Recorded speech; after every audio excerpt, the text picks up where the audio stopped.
Bismillahirrahmanirrahim. Today I would like to discuss about the nature of the penal code.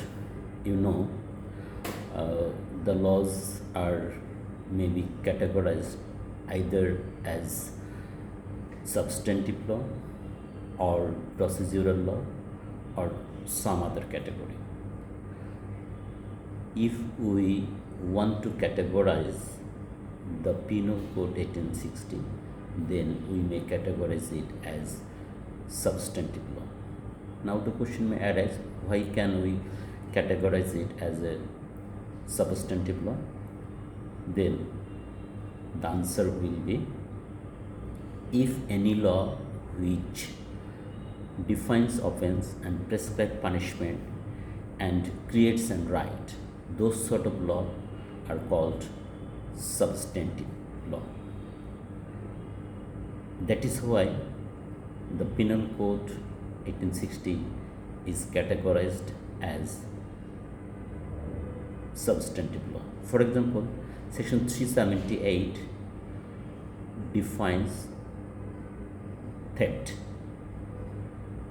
That is, whoever intending to take dishonestly an immovable property without consent of others and moves the property is said to commit theft. Then the human act is defined as theft under section 378 by this way. At the same time, 379 of the Penal Code 1860 prescribe punishment, that is punishment of theft. Section 379 provides that whoever being found with the guilty of theft shall be punished with imprisonment for a term not exceeding 3 years and fine. Then we have seen two situations under section 378. An offense, that is act of a human being, is defined as a theft, and at the same time under 379 it's prescribed the punishment. That is, if a person is found guilty with the offense of theft, he shall be punished with imprisonment for a term of 3 years and fine, or both. Since this act defines offense and prescribes punishment at the same time, that is why the Penal Code is the example of substantive law. In definition, I refer another words, the law which creates rights, also called as substantive law. For example, the Transfer of Property Act may be categorized as substantive law. Why it is so? It is so because,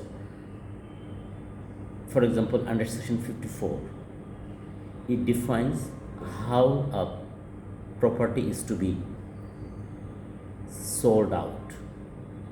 Section 54 of the Transfer of Property Act 1882 says, if any property is sold out, it must be done with the written and registered instruments.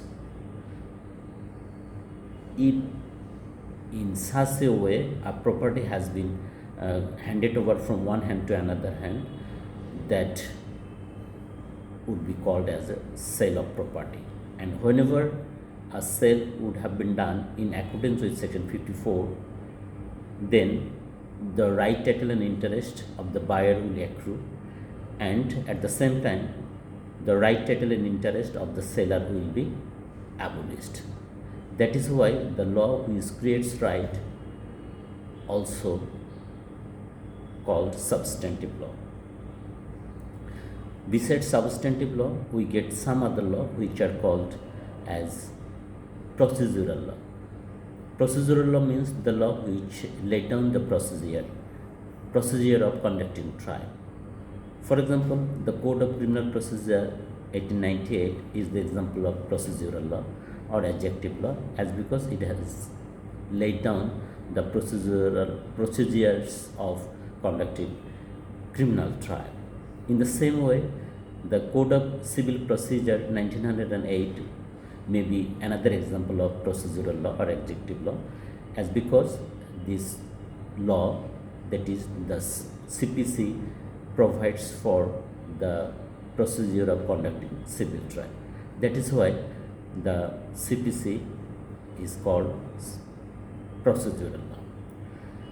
There are some other category of laws. For example, the laws which has been enacted by the parliament is called statutory law. The law which has been enacted by the parliament, by the members of parliament, is called statutory law. We may categorize some other law as a personal law. Personal law are those law which governs the personal matters of a human being. For example, marriage, divorce, dowry. The law which governs the marriage, divorce, dowry, those sort of law are called personal law. Sometimes the law which governs the state of a deceased person, that law also called personal law. There are some other category of law. The law which has been enacted by a autonomic body, autonomous body. The law that has been created by an autonomous body, for example, Bangladesh Bar Council or Dhaka University or some other universities, those laws called autonomous law. If any organization or a Shomiti creates any rules for its member, those sort of law are called conventional law. For example, Bangladesh Cricket Council is an organization which creates some rules for the players of cricket. Those sort of law are called conventional law. In this way, we may categorize in different division of the laws from the jurisprudential point of view.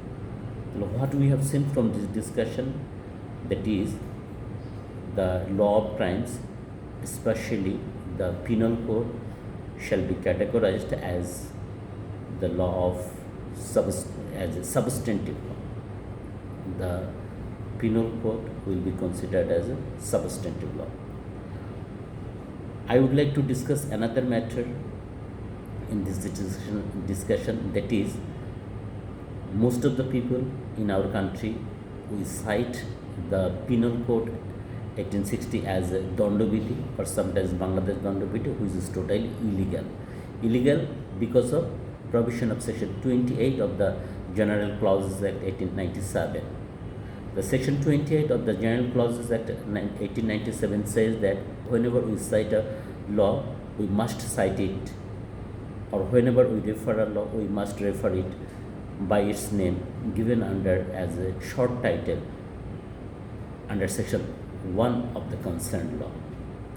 If we go through the section 1, in which the name of the penal code given as a short title, it says that this law, this act shall be called as the Penal Code 1860.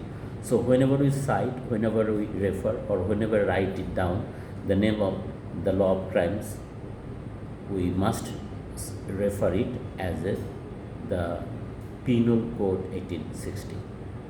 I would like to mention another thing, that is the pronunciation of penal code is also wrong. It must be a penal code. It will be phonetically correct, the penal code. Okay. Thank you for watching this video. Those who want to get bar professional training course or take coaching for bar BGS, you may communicate us over the WhatsApp number given in the description box. Thank you again for Babullah Academy.